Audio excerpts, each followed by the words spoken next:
مرنا رسول اللہ صلی اللہ علیہ وسلم کے مطابق نہیں ہے تو تم کامیابی نہیں. کامیابی کا مقدر ہونا تو رسول اللہ صلی اللہ علیہ وسلم کی اطاعت پر ہے، آپ کے اوامر کی تعمیل پر ہے.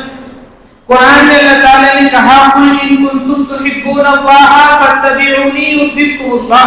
اے نبی صلی اللہ علیہ وسلم، آپ اپنی زبان سے لوگوں کو یہ بات بتائیے، لوگوں کو اس بات سے آگاہ کر دیجئے، اگر تم اللہ سے محبت کرنا چاہتے ہو فَاتَّبِعُونِي، میری اتباع کرو، يُحْبِبْكُمُ اللَّهُ، اگر تم نے میری اتباع کی تو اللہ تم سے محبت کرے.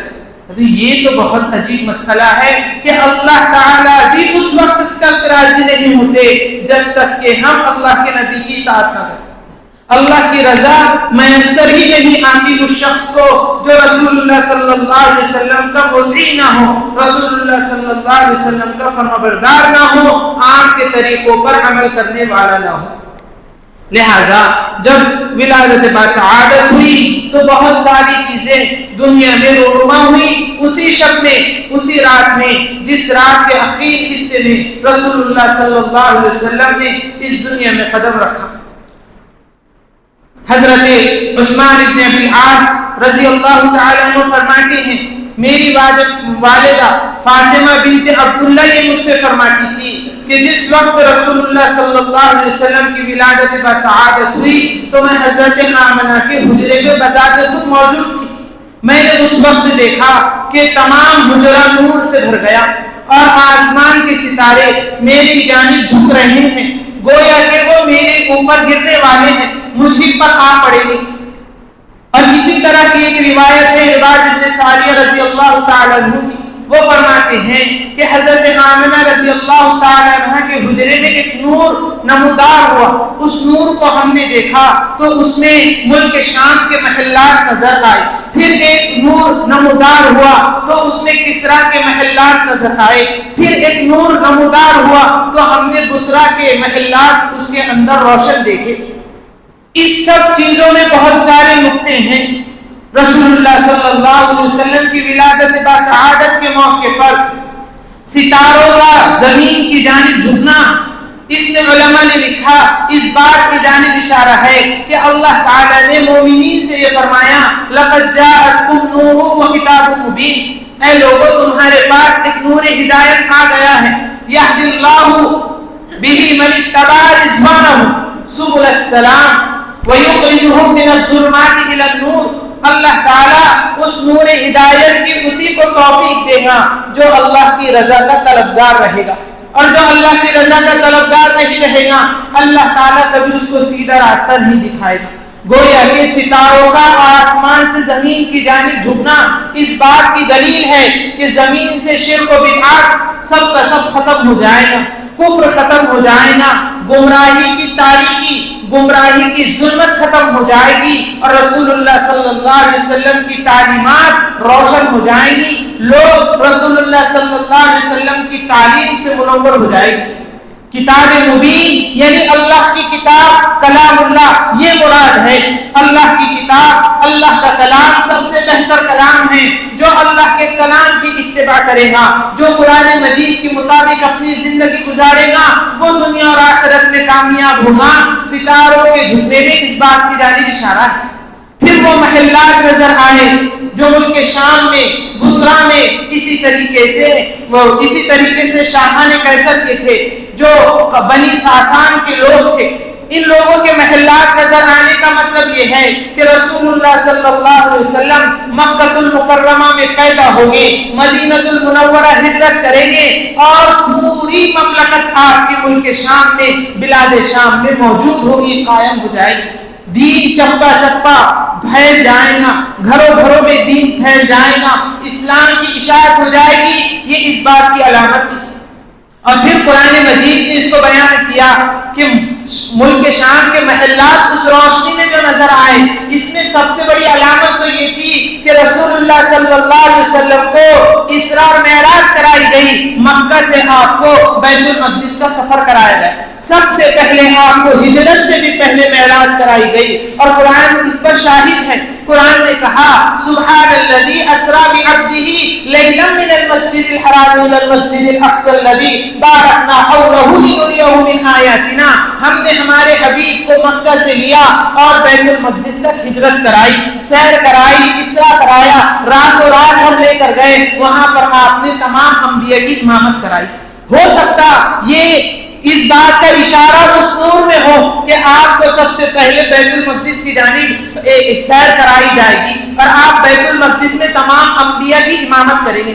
اور اس کی ایک توجیہ تو علماء نے یہ بھی لکھی ہے کہ اللہ کے نبی نے فرمایا ہر زمانے میں 40 ابدال ہوتے ہیں، 30 ابدال ملک شام میں ہوتے ہیں، لہذا بہت بڑی قرابت ہے ملک شام سے رسول اللہ صلی اللہ علیہ وسلم کو کہ اللہ اور اس کے رسول سے قریب ترین بندے وہاں پر موجود رہتے ہیں. پوری دنیا میں 10 اور ملک شام میں 30. اس لیے ہو سکتا ہے کہ وہ حجرے میں جو روشنی نمودار ہوئی اس میں ملک شام کے محلات نظر آئے.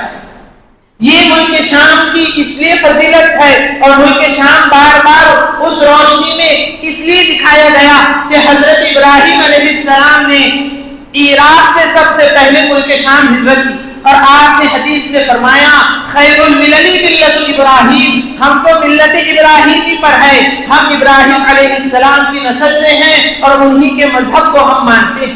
لہذا ابراہیم علیہ السلام نے ملک شام ہجرت کی اور رسول اللہ صلی اللہ علیہ وسلم ابراہیم علیہ السلام کی نسل سے ہیں، اس لیے آپ کو ملک شام کے محلات حضرت آمنہ رضی اللہ عنہا کو اس نور میں نظر آئے. اور ایک وجہ تو یہ بھی علماء نے بیان کی ہے کہ اس نور میں ملک شام اس لیے دکھائی گیا کہ دمشق کی جامع مسجد پر حضرت عیسیٰ علیہ السلام کا ظہور ہوگا، نزول ہوگا. اس لیے اللہ کے نبی کے آنے سے پہلے، آپ کی ولادت سے پہلے اس نور میں ملک شام کے محلات نظر آئے. گویا کہ ملک شام کو ایک فضیلت حاصل ہوئی اس بارے میں. اور دیکھو آپ کہ ملک شام پورا کا پورا مسلمانوں کے قبضے میں آ گیا اور وہاں سے اسلامی حکومت کا آغاز ہو گیا. یہ بشارت رسول اللہ صلی اللہ علیہ وسلم کی ولادت سے پہلے حضرت آمنہ رضی اللہ تعالیٰ عنہ کو دکھائی دے رہی تھی، بتائی جا رہی تھی. اس نور میں بصرہ کے محلات بھی نظر آئے. تو علماء نے لکھا ہے بصرہ کے محلات اس لیے نظر آئے کہ سب سے پہلے اسلام بصرہ پہنچا جو ملک شام کا ایک شہر ہے، اس کے بعد میں بلاد شام میں پہنچا. ایک تاجر رہتا تھا جس کو یعقوب ابن سفیان فارسی رحمہ اللہ نے یہ روایت کو نقل کیا ہے.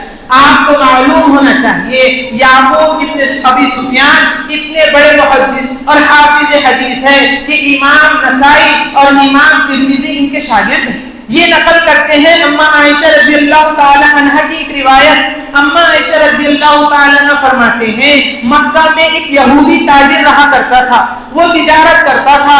رسول اللہ صلی اللہ علیہ وسلم کی جس رات میں ولادت بسعادت ہوئی تو اس رات میں اس نے ایک نور دیکھا اور وہ نور دیکھ کر فوراً وہ قریش کی مجلس میں آیا.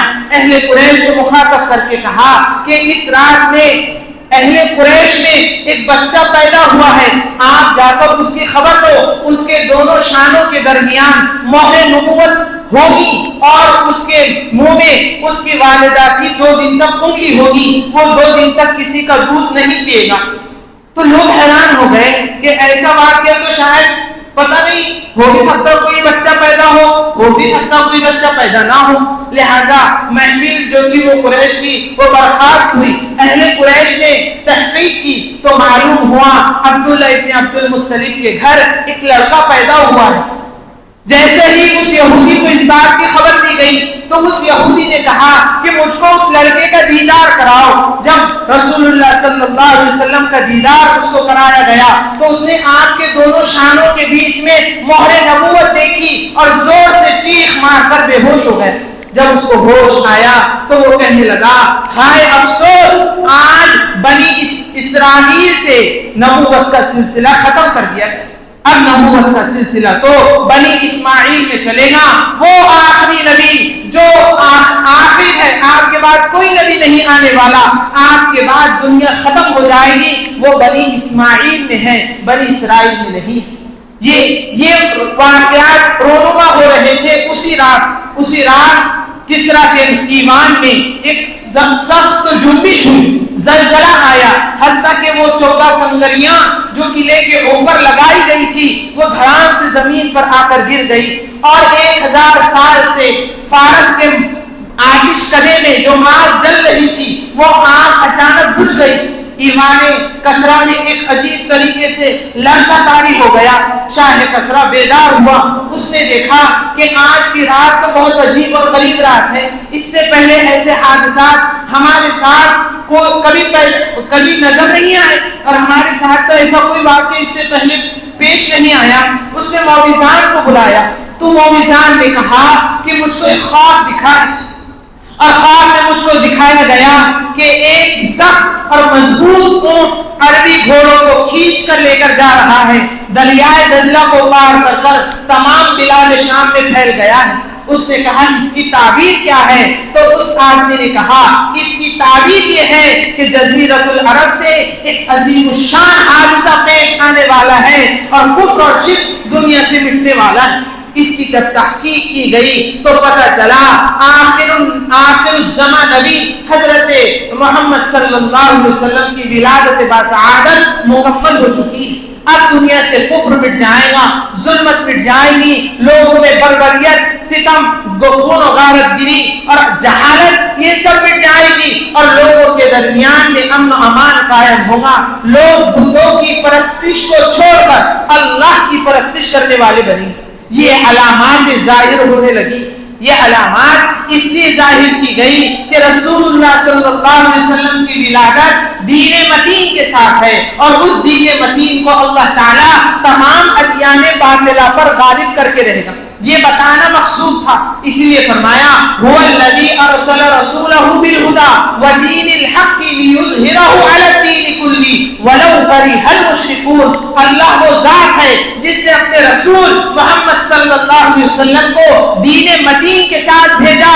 یہ دین متین ادیان باطلہ پر غالب آ کر رہے گا، چاہے مشرکین کو کتنا ہی ناگوار گزرے۔ آپ دیکھو ہر جگہ دین متین کا بول بالا ہو گیا، لوگ جو در جو مسلمان ہو گئے۔ حضرت عثمان ابن عفان رضی اللہ تعالیٰ عنہ کی دور خلافت میں شاہ کسرا ختم ہو گیا، قیصر و کسرا کا نام و نشان مٹ گیا، اور اسلامی حکومت قائم ہو گئی۔